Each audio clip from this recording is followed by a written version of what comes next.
An opportunity for him to leave. I know that was mooted earlier on this week, and you know, it seems that the club want him to stay. He wants to stay at United. I'd say it's more likely probably that Casemiro and Anthony will depart. Christian Eriksen would be another one that might seem like an obvious exit, but then his contract comes to an end in the summer, so might they just wait that out anyway for the 6 months?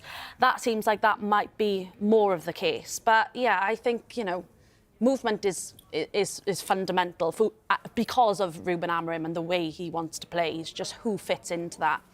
And also, if those sort of fringe players we're talking about, like Casemiro, Anthony, Eriksen, do go, I know finances are tight at United, Flex, but surely they're going to have to replace them because those are the players that currently sit on the bench. Yeah, exactly. I mean, you know, the information we're told from Manchester United is that, you know, like you say, finances are tight and there is nothing advanced either in or out as it stands now. But if Casemiro was to secure a move to Saudi Arabia, which has been explored in different various reports in the media, he would absolutely need replacing. Yeah. Right now, Manchester United's main two in central midfield is Kobbie Mainoo and Manuel Ugarte. Past that, when you're looking at the likes of Christian Eriksen, you're looking at the likes of Casemiro, the level of quality seems to drop off in terms of the demands of what Ruben Amorim is looking for. So I think it's a matter of dominoes falling, really, one in, one out, and so on and so forth. If there's a midfielder that leaves, he needs to be replaced. Someone with a forward, if Marcus Rashford leaves as well. And the thing on playing style, actually, to Molly's point as well, is that these United players have been so used to playing in a transitional style of football for quite a long time. And some of these players won't have sampled playing in this kind of controlled manner that Ruben Amorim wants to play. So it's a key time for those players to prove to the manager to say, yes, I can do what you want me to do. And maybe Marcus Rashford isn't suited to that style of play. Maybe he prefers space to run into and cause damage in 1v1 situations, facing up defenders. And maybe Ruben Amorim's style of play isn't actually what he's going to be fitting into long term. And even Rasmus Højlund, you know, yes, he's going to score some goals, you'd like to think, but maybe he doesn't seem to have settled so much into the Ruben Amorim style of play. So, you know, I can't see Rasmus Højlund leaving, but, you know, it's that sort of thing, isn't it? Whether or not he fits, whether or not the system fits. But as you say, if anyone leaves, they've got to be replaced. Yeah. So. Absolutely. Well, that's Manchester United. Will Liverpool be active this window? We know they're monitoring developments with Napoli forward Vicha Kvaratskhelia, with Sky in Italy reporting that Antonio Conte's side are willing to let him go for 70 million this month, with Paris Saint-Germain in negotiations. We are linked with Kvaratskhelia. What I make of that is that it's January, and I think I said it after the West Ham game, that don't disappoint me.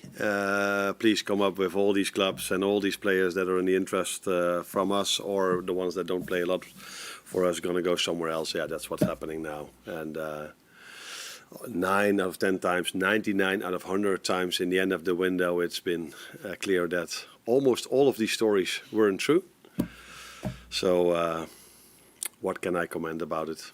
That the rumors keep going for it, but no comments from my side. I hate to break it to you, Arnie, but you've got this the whole of January. The rumours are going to carry on coming. One of those is Kvaratskhelia, Dave. I mean, obviously, Arnie's saying it's just rumours. There's not much in it. But, I mean, how exciting, the thought of having Kvaratskhelia in the Premier League. Absolutely, yeah. I mean, he's one of the top stars of European football, helped Napoli to win the Scudetto, and has even, you know, got himself so far into the hearts of the Napoli fans that he's nicknamed Kvaradonna. That's how highly they rate him over there and how much he's loved over there. And the fact is that because he is one of the top players in Europe, clubs like Liverpool, of course, are going to be keeping an eye on his situation with his contract situation at the moment. Means that perhaps, you know, an 80-90 million pound player becomes more available to Liverpool and more palatable for their kind of budget. I think the conditions of any deal would mean that one of Liverpool's top stars might have to leave, and there's an important player in the forward line that is running out of contract. And naturally, for a club like Liverpool, they're looking at succession planning. They're looking at players that can fit in over the next 2, 3, 4, 5 years. And Kvaratskhelia is going to be one of those players. And I think from Liverpool's point of view, they've got new people at the top of their recruitment structure. Michael Edwards is the man that's been put in charge by FSG of not just Liverpool, but the portfolio that they wish to create at FSG, and Richard Hughes as well, the sporting director. they would like to make a splash, I'm sure. It's a difficult deal to do, and at the moment we're only at the kind of stage where they're keeping an eye on him rather than pursuing it actively. Yeah. Well, another player that Arne Slot spoke about was Harvey Elliott. Flex, what did he have to say about that situation? Yeah, he said that Harvey Elliott's a talented player and has been for Liverpool for some years now, which we can all agree with that. He's a fantastic talent. But he says he's trying to find the balance between the playing time to get them back to their best and also setting his team up to win games. They're an extremely competitive team, Liverpool, competing on multiple fronts at the top end of the competitions they're in. And it's difficult for him to get back going again. He's coming back off a broken foot. So really unfortunate for him to get injured so early into the season with a new manager. You want to impress. You know, you look at the rise of Gravenberch in central midfield. I'm not saying that Harvey Elliott plays that role, but in terms of a new manager coming in and keeping yourself fit so you can make an impression, Gravenberch has had that luxury, whereas, you know, he hasn't in Harvey Elliott. So I think it's a time for him to just get his fitness back, keep calm, and play some games for Liverpool. I mean, Liverpool competing on so many fronts. Last season, Harvey Elliott played over 50 games. Over 50 games for Liverpool. So he's a very important player when he's fit. And I'm sure Liverpool fans will want to keep that faith in him. He's not a Liverpool lad, but that's his club, if you get what I mean. He's not a Scouser, but that's his club. Yeah. And I think they just need some patience and for him to get over his injury and impress Arne Slot. Do you know what? I was going to mention exactly that. I think Liverpool fans will want to see Harvey Elliott on the pitch. Yeah. Ultimately, you know, timing has just been off in this situation. Arne Slot coming in, him coming over an injury at Harvey Elliott. I think, yeah, timing is just not there at the moment. But if Harvey Elliott can break through and get his match fitness back, then there's no reason why he can't break into the Liverpool squad. Well, start in 11. Yeah, I feel like when we talk about Liverpool in the transfer windows, we very rarely talk about them getting signings wrong.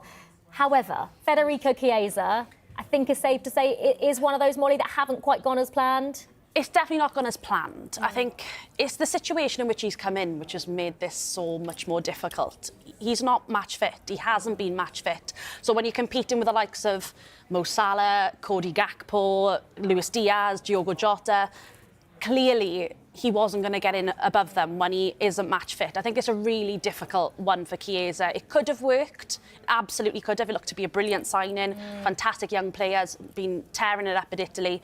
But I think it's a combination of reasons of why this hasn't worked on this occasion. And largely, match fitness is one of those, and that's just the way that it is. Yeah, hasn't quite worked out for Federico Chiesa, has it? Right, a reminder, we will hear live from Pep Guardiola at 12:30. Coming up, will Tottenham be forced into the transfer market this January?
Welcome back to Transfer Talk. Will we see movement at Tottenham this window? Paul Gilmore will be speaking to Ange Postecoglou a little bit later on today, but he's talking to us right now. Paul, thanks so much for coming on. Another injury concern this week, this time to Rodrigo Bentancur. Do you reckon that will force Tottenham into the market? Well, Olivia, I think in short, specifically around Bentancur, no. I think it's a short-term injury. The fact that it's concussion won't lead them to panic or bring in any sort of central midfielder in this window. I think the way it's going to work with Tottenham, and we've heard Ange Postecoglou talk about this, recently in the last few weeks, about the attacking positions being obviously a key priority for him. If you look at Dominic Solanke at the moment, he's playing a lot of football, a lot of minutes. It's one of the reasons that you're seeing those links to Muani, for example, one of those players in this market that could be available, and somebody, if Tottenham were able to get hold of him or another player like him, that would certainly provide good competition and a bit more versatility across that those attacking positions in general, not just the central positions but wide as well. We have seen in this window Tottenham make a signing because of Vicario's injury, but in Antoine Kinski, who made his debut the other night, kept a clean sheet against Liverpool. He was very much a signing that Tottenham were always going to make. Maybe it just brought it forward slightly because of Vicario's injury and the way they are at the moment.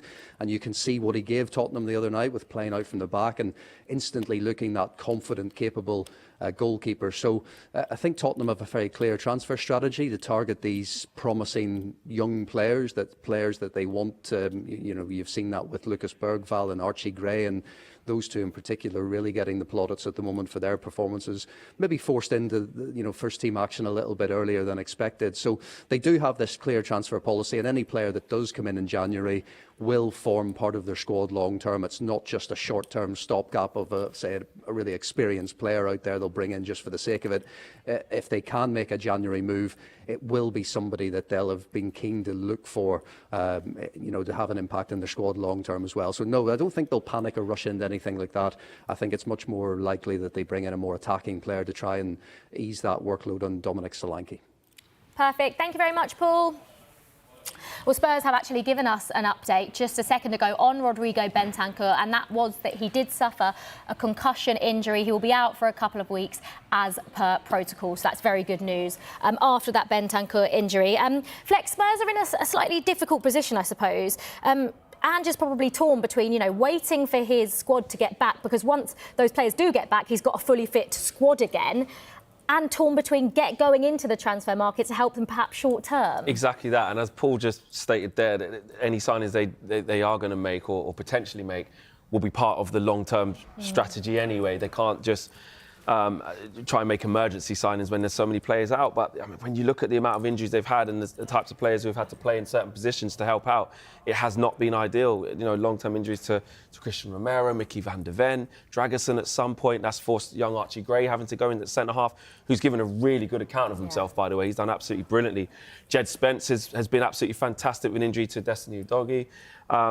And you're looking at Mikey Moore, who's also injured. Alderbert's injured. Richarlison's injured. So it's putting so much strain on the rest of the squad. And if you look at the top end of the pitch, if you're looking at Son, Kulusevski, Brennan Johnson, and Dominic Solanke, they're probably playing more games than they would like to without rest. So I think if something can be done, I think that's why the Kolo Muani links were really interesting, because that would really give a different outlook to that Spurs front line and give a little bit of relief to Dominic Solanke. If there's things to be done, I think they'll do it, but it is difficult because Ange Postecoglou is locked into a long-term vision, and they shouldn't throw good money after bad trying to get out of a tough situation when it looks like injuries will ease in a not-too-distant future. And given those injuries, what an unbelievable performance that Tottenham put in against Liverpool in midweek as well, by the way. So there's positive signs that they can actually maybe cope by that. Yeah. But results before this haven't been good, so it's tough. And the whole vision thing at Tottenham as well, I guess it's been almost quite a polarising debate about Ange in recent weeks and months, about his setup and about his team selection and things like that. But I guess the questions then is, how long will it take for Ange to reach that optimum level of squad quality? And once he gets there, will the players that they brought in and signed be able to do what he is asking them to do, and therefore his vision will be realised that they can dominate football games and go on to win trophies. And I think Spurs have targeted players under 25. That's been their modus operandi, because those players are mouldable, they're coachable. You pick players that you mentioned, Brennan Johnson, Dragusin, Van der Ven, Archie Gray, all under 25. And then it's about, can they physically cope with what Ange is telling them to do? And whether Ange now feels like, actually, I need a player in peak age right now to help these youngsters and get towards that level that I need them to get to. We will keep you up to date if any news comes out of Spurs. Right, coming up, we will hear live from Man City head coach Pep Guardiola. Will he give anything away as they push to sign Omar Mamouche?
from Eintracht Frankfurt, but negotiations will not be easy with the Bundesliga club.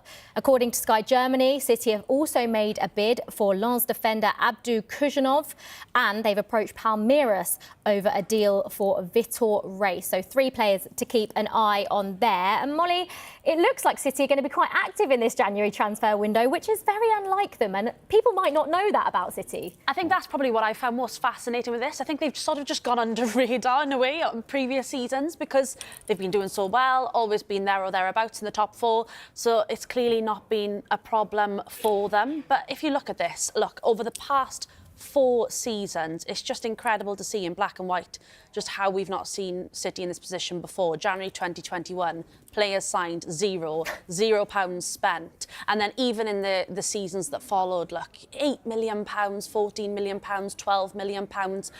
No more than 2 players signed in a January transfer window.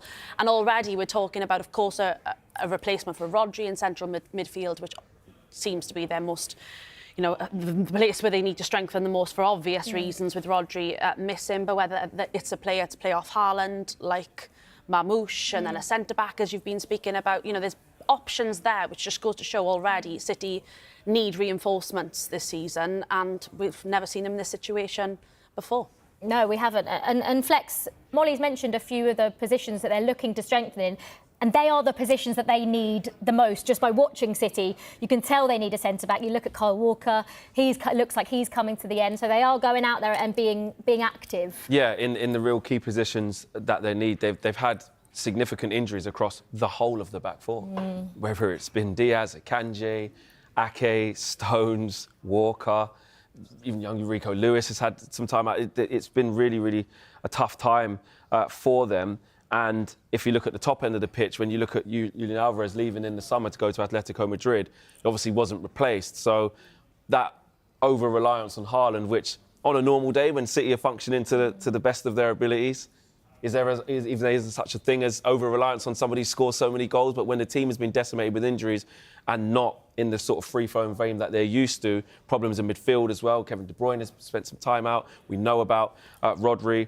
It's been really, really difficult for them to get that supply line into him. So the likes of Omar Mamouche can absolutely help with that. So, yeah, not surprising to see City go after basically an attacker and a defender. Dave, out of the 3 names I just mentioned, Mamouche and Kujanov are looking slightly more likely to happen than Vitor Reis, should we say? Yeah, it's down to City and Frankfurt now to find a club-to-club agreement. I think Frankfurt are looking for, I think it's £67 million, which is obviously a lot of money. Now, Frankfurt have sold really well recently. William Pacho last summer, I think it was, and then Colin Moani, I think they got about £90 million for him. And now he's back on the market. So they have sold very well. They know how to negotiate. So it's not the easiest deal for Manchester City to do. But the other players that we're talking about here, Vitor Reis and Husanov, I mean, they're not exactly peak-age players. They're ones that may not be able to make an impact right away for them. So important for City to get players in through the door who can make an impact. Mamouche is the obvious one for that. Right, perfect. Just in time, Dave. Let's head over to Pep Guardiola. He's holding his news conference now ahead of facing Salford in the FA Cup. I think to have the likes of Ruben Diaz back around this time, talk that maybe Oscar Bob could have been back around this time. Where are you up to, please? Not yet. It's feel better, but it's not yet ready. So Diaz not I ready? don't know when, no. Bob back on the grass yet? He's training already with the team partial. It's a good news for us.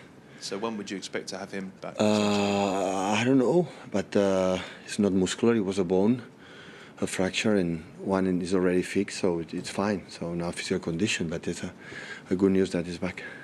Can I ask you about the transfer window being open? Because it sounds like the club... Don't ask me about that, because I'm not going to... I know all the month you're going to ask me the same about all you are linking in the media, so I'm not going to talk. So you can insist, I'm not going to answer, because I don't know the situation. We know that we should not go to the transfer window. I don't like much. If the situation would happen that season with the many injuries,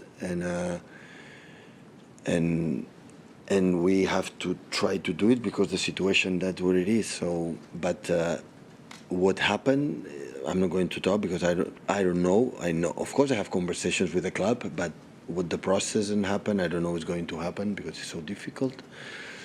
And it's going to happen. It's going to happen. Otherwise, I cannot say anything else. It sounds like, certainly from one of the players linked, Omar Marmoush, that he's keen on a move here. What's attracted you as a club to someone like that? I was not clear on my answer. Well, I thought we should do a bit of a dance anyway. Come on. I was clear in my answer. I'm not going to talk. It's a player for another clubs. I'm not saying an answer. You can say every single press conference talk about the transfer window until the end. I'm not going to answer one question. Don't go in that way. So in the past happened the same. So I was clear, right? Yeah, and I've also sat here and done this as well. You can listen. You can try it. You can try it anytime you want. No problem at all. But you know my answer. We will know my answer. Okay. Hi, Pep.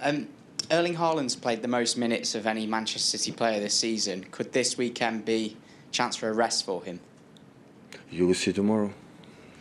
Do you think he needs one? He feels good.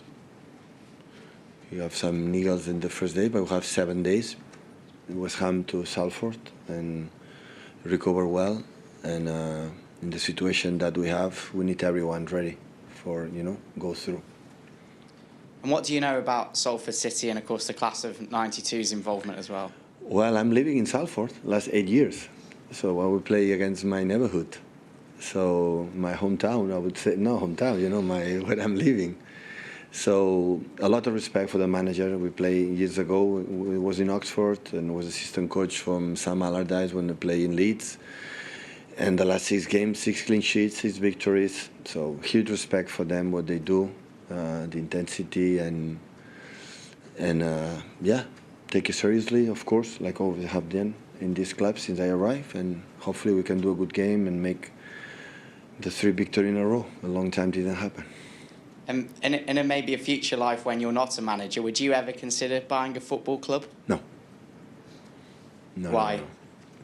Because I'm not good on that. I'm good, sometimes good manager, but as a businessman, I'm not good. So I'm not absolutely interested in that. Yeah, hi, Pep. Just on Salford's Manchester United connections, how much extra spice does that add to this tie? Well, they won a lot of titles. The generation of players, they won a lot of money. They can buy teams, so that's good. So yeah, it's good. So I think I saw Gary Neville or David Beckham. I don't know the players are involved. I don't know which, but they are smart people. I'm pretty sure of that. And when the people from football run football clubs, always take smart decisions and of course, so if they decide, it's fine. How good would it be for the Manchester area, do you think, to have another team rising through the leagues? Yeah, they're in League 2 now, and yeah, I'm pretty sure they want to do, like a Stockport and many clubs of that they want to, rise. So, of course, it's hard because they like it. In a part of business, as higher you are as a club, better perspective will be. And just to check on another couple of players, John Stones and Ederson, are they? Ederson is fine, and John Stones no. Rob? Hi, back on Haaland's minutes, is this an even more impressive number from him this season, even above the goal numbers? Because it is a good, enormous quality news, isn't it? Erling since arrived, the year before he arrived here, already 3-4 years ago, so had the problems in Dortmund the last year and playing, but since arrived, always except one period, a little bit. The other was so consistent in terms of injury, he's fit. So, and I think the year of the travel was amazing. Last season scored goals, but was struggling a little bit, and this season I had the feeling that he's incredible focus, and that's why we are focused, and your target is to be fit, always you are fit. Like I said before, it's a big body. He needs sometimes extra care. How much into detail can you see him taking care of his life as well? We have a personal with Mario. Our physio take care of him really well and spend a lot of time here. So that's why he's always ready to, Sometimes, of course, you cannot perform all the time with the amount of games at the same level. But the injuries that we have up front, Phil can play there, Oscar can play there, Maka can play there. So, and at the end, with this amount of situations, we should use him maybe more than expect, but he handled it really well. Can I just double check after West Ham in the press conference when you were talking about collectively trying to turn the bad moment around? You said that almost all your players wanted to do it. Did you mean to say almost? Sorry? After West Ham? Yeah. When you're talking about Man City trying to turn the bad moment around, you said almost all my players. I don't know if you meant to say almost. I don't remember that. Set the embargo for 10:30 this evening, guys. Start with Mike. That was classic Pep Guardiola, wasn't it? Right, it's been a busy first week in the transfer window. We'll reflect on that next. Plus, we'll hear from Eddie Howe on what Newcastle fans can expect this month.